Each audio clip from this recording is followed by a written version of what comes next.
ಕಟಕ ರಾಶಿ. ಈ ಕಟಕ ರಾಶಿಯವರಿಗೆ ಈ ಒಂದು ಜೂನ್ ಮಾಸದಲ್ಲಿ ಧನಭಾವದಲ್ಲಿ ಕೇತು ಅಂತಕ್ಕಂಥವರಿದ್ದಾರೆ, ವ್ಯಯಭಾವದಲ್ಲಿ ಗುರು ಅಂತಕ್ಕಂಥವರಿದ್ದಾರೆ. ನಷ್ಟ ನಷ್ಟ ನಷ್ಟ ನಷ್ಟ ನಷ್ಟ.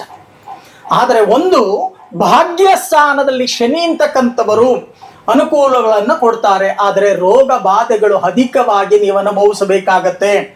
ರಕ್ತ ಸಂಬಂಧವಾದ ಕಾಯಿಲೆಗಳನ್ನು ಅನುಭವಿಸಬೇಕಾಗತ್ತೆ. ಜೊತೆಗೆ ಶೀತ ಸಂಬಂಧವಾದ ರೋಗಗಳನ್ನು ಅನುಭವಿಸಬೇಕಾಗತ್ತೆ.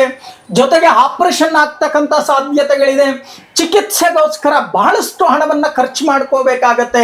ಖರ್ಚಿಗೆ ಕಡಿವಾಣ ಹಾಕಬೇಕು ಅಂತ ಅಂದರೆ ನಿಮ್ಮ ಹತ್ತಿರದಲ್ಲೇ ಇರ್ತಕ್ಕಂಥ ಶಿವಾಲಯಕ್ಕೆ ಹೋಗ್ತಕ್ಕಂಥ ಕೆಲಸವನ್ನ ಮಾಡಿ. ಪ್ರತಿ ಸೋಮವಾರ ಬಿಲ್ವ ಪತ್ರೆಯನ್ನ ಅರ್ಪಣೆಯನ್ನ ಮಾಡ್ತಕ್ಕಂಥದ್ದು, ಅಥವಾ ಈ ಒಂದು ಶಿವನಿಗೆ ಅಭಿಷೇಕವಾಗಿರ್ತಕ್ಕಂಥ ರುದ್ರಾಭಿಷೇಕ ಆಗಿರ್ತಕ್ಕಂಥ ತೀರ್ಥವನ್ನ ಶರೀರಕ್ಕೆ ಪ್ರಾಶನವನ್ನ ಮಾಡಿಕೊಳ್ತಕ್ಕಂಥ ಕೆಲಸವನ್ನ ಮಾಡಿ. ಆ ತೀರ್ಥವನ್ನ ಕೊಡಬೇಕಾದಾಗ ಸರಿಯಾದ ಪುರೋಹಿತರು ಮಂತ್ರವನ್ನ ಹೇಳ್ತಾರೆ, ಚೆನ್ನಾಗಿ ಅರ್ಥ ಮಾಡ್ಕೊಳ್ಳಿ. ಪ್ರಥಮಂ ಪಾಪನಾಶನಂ, ದ್ವಿತೀಯಂ ಕಾಯಶೋಧನಂ, ತೃತೀಯಂ ಮೋಕ್ಷ ಸಾಧನಂ, ಶ್ರೀ ಪರಮೇಶ್ವರ ಪಾದೋದಕಂ ಪಾವನಂ ಶುಭಂ. ಆ ಪರಮೇಶ್ವರನ ಪಾದೋದಕ ಅಂತಕ್ಕಂಥದ್ದು ನಮ್ಮ ಶರೀರಕ್ಕೆ ಪ್ರಾಶನವಾದರೆ ಮುಕ್ತಿದಾಯಕನಾಗಿರ್ತಕ್ಕಂಥ ಪರಮೇಶ್ವರನ ಅನುಗ್ರಹ ಪ್ರಾಪ್ತಿಯಾಗತ್ತೆ. ಯಾವಾಗ ಪರಮೇಶ್ವರನ ಅನುಗ್ರಹ ಪ್ರಾಪ್ತಿಯಾಗುತ್ತೋ ಈ ರೋಗ ರುಜನಗಳಿಗೆ ಮುಕ್ತಿ ಅಂತಕ್ಕಂಥದ್ದು ಪ್ರಾಪ್ತಿಯಾಗತ್ತೆ. ಇನ್ನು ಧನಭಾವದಲ್ಲಿ ಕೇತು ಅಂತಕ್ಕಂಥವರಿದ್ದಾರೆ, ಜೊತೆಗೆ ಕುಜ ಅಂತಕ್ಕಂಥವರಿದ್ದಾರೆ. ಈ ಧನಭಾವದಲ್ಲಿ ಕುಜ ರವಿಯ ಕ್ಷೇತ್ರದಲ್ಲಿ ಇರೋದ್ರಿಂದ ಬಹಳಷ್ಟು ಆಸೆ ಇಟ್ಕೊಂಡಿದ್ದೀರಾ. ಸೈಟ್ ತಗೋಬೇಕು, ಮನೆ ಕಟ್ಟಬೇಕು, ನನ್ನ ಜೀವನದಲ್ಲಿ ದೊಡ್ಡ ಫಾರ್ಮ್ ಹೌಸ್ ಮಾಡಬೇಕು. ನಿಜ, ಇವೆಲ್ಲವೂ ಕೂಡ ನಿಮ್ಮ ಆತ್ಮವಿಶ್ವಾಸದಿಂದ ಮುಂದುವರೆದರೆ ಅನುಕೂಲಗಳ ಶತಸಿದ್ಧ. ಆದರೆ ಇಲ್ಲಿ ಗೆಳೆಯರೇ ನಿಮಗೆ ಅನರ್ಥಗಳನ್ನ ಸೃಷ್ಟಿಯನ್ನ ಮಾಡಿ, ಗೆಳೆಯರೇ ನಿಮಗೆ ಮೋಸದ ತಂತ್ರಕ್ಕೆ ಸಿಲುಕಿಸಿ ಅವರು ತಮಾಷೆಯನ್ನ ನೋಡ್ತಾರೆ. ನೀವು ನೋಡಬಹುದು, ಯಾರೋ ಏನ್ ಮಾಡ್ತಾರೆ, ಜೊತೆಯಲ್ಲೇ ಇದ್ದು ಬಾಂಬ್ ಹಾಕ್ಬಿಡ್ತಕ್ಕಂಥದ್ದು.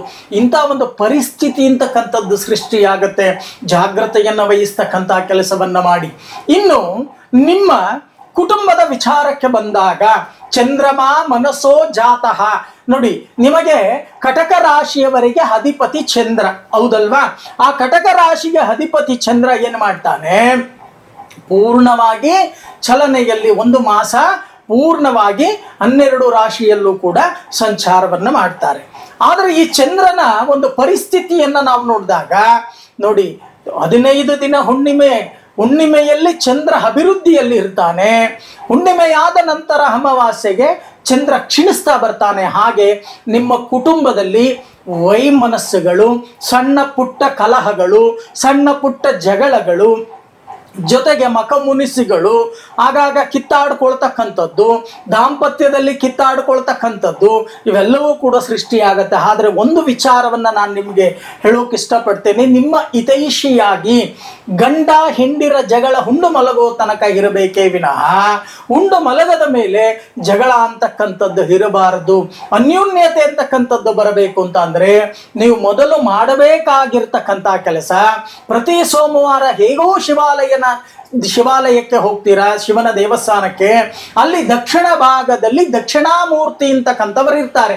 ಆ ದಕ್ಷಿಣಾಮೂರ್ತಿಗೆ ಹಳದಿ ಪುಷ್ಪವನ್ನ ಅರ್ಪಣೆಯನ್ನ ಮಾಡಿ ಭಕ್ತಿಯಿಂದ ಪ್ರಾರ್ಥನೆಯನ್ನ ಮಾಡಿ, ಹೇ ಭಗವಂತ ನಮ್ಮ ಕುಟುಂಬದಲ್ಲಿ ಅನ್ಯೋನ್ಯತೆಯನ್ನ ಕೊಡು ಅಂತ ಹೇಳಿ ಆ ದಕ್ಷಿಣಾಮೂರ್ತಿಗೆ ದೀರ್ಘದಾಂಡ ನಮಸ್ಕಾರವನ್ನ ಮಾಡ್ತಕ್ಕಂಥ ಕೆಲಸವನ್ನ ಮಾಡ್ತಾ ಬಂದಾಗ ಖಂಡಿತವಾಗಿ ನಿಮ್ಮ ಕುಟುಂಬದಲ್ಲಿ ಬರತಕ್ಕಂಥ ಕಲಹಗಳು, ಜಗಳಗಳು, ಮಖಮುನಿಸುಗಳು, ಜೊತೆಗೆ ದಾಂಪತ್ಯದಲ್ಲಿ ವಿರಸಗಳು ಇವೆಲ್ಲವೂ ಕೂಡ ದೂರ ಆಗುತ್ತೆ. ಆದರೆ ಈ ಮಾಸದಲ್ಲಿ ನೀವೇನು ಮಾಡಬೇಕು, ಒಟ್ಟು ಪರಿಹಾರವನ್ನ ನಾವು ನೋಡಿದಾಗ 366 ಕೋಟಿ ದೇವರುಗಳು ಅಡಕವಾಗಿರ್ತಕ್ಕಂಥ ಗೋಮಾತೆಯನ್ನ ಪೂಜಿಸಿ ಪ್ರತಿನಿತ್ಯ ಗೋಗ್ರಾಸವನ್ನ ಕೊಡ್ತಕ್ಕಂಥದ್ದು.